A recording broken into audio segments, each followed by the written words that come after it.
Well, we have a bi-weekly meeting in the All-American Dining Room with all the head coaches and department heads, and that Tuesday morning at 7:45 a.m., which is our practice, we had convened to do our meeting, and as we were leaving that meeting, somebody mentioned that there had been a plane that had hit the World Trade Center. I don't think at that juncture we fully appreciated who had done it or what the circumstances were.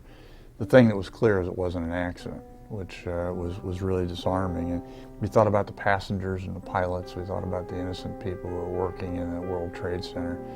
But you also had to ponder what was the source of anger and discord that caused one group to feel the compelling need to make that kind of statement. And so all those things kind of went through your mind.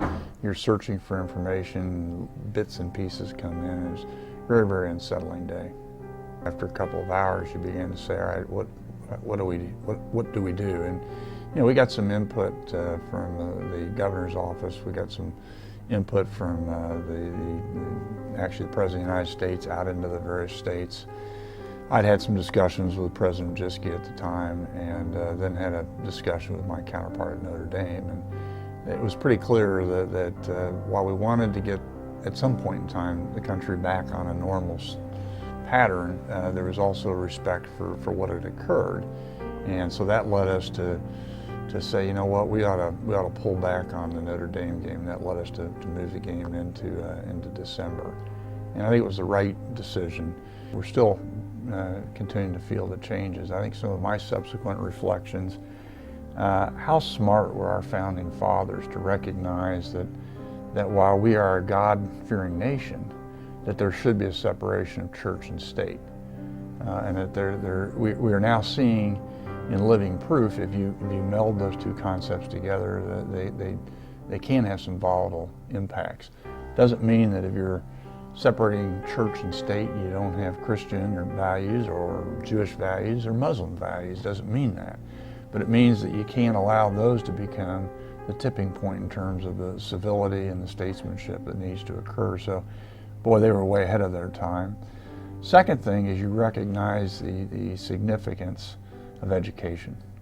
And you recognize that in many of the third world countries, the lack of education is at the root of some of these issues. And it concerns me as I look today at the funding of our public schools and I look at the funding of our public research institutions. There's a lot of debate that's going on right now about, we all are against wasteful spending. I think that's true, but the question is, where do you invest that last nickel? You've got to invest in our young people. Here and around the globe, education and freedom go hand in hand, there's no doubt in my mind.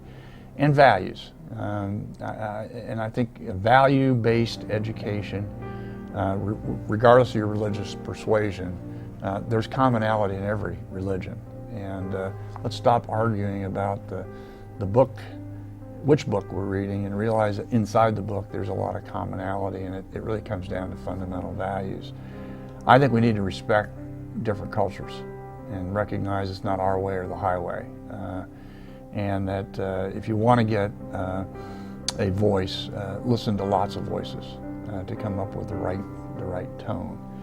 One of the benefits of a Purdue education is the fact there's 130 countries, give or take, and 5,000 or so young people from all over the globe. I think the ability for all students from various walks of life in this globe to come together around education and be able to spend time together can only help as you go forward. So, it was a tipping point for the globe, certainly a tipping point for this country, and I think a tipping point for Purdue. I guess my final thing would be just to thank the Purdue fans and certainly all the businesses who partnered with us this past weekend. We through our program to recognize our servicemen and women, over 1,000 people in the stadium were people who benefited from their generosity to be able to come and be part of the game. So it was fun to see them there. It was fun to see Adam Brockman carry the flag onto the field. And of course it was fun to see the W flag posted after the game.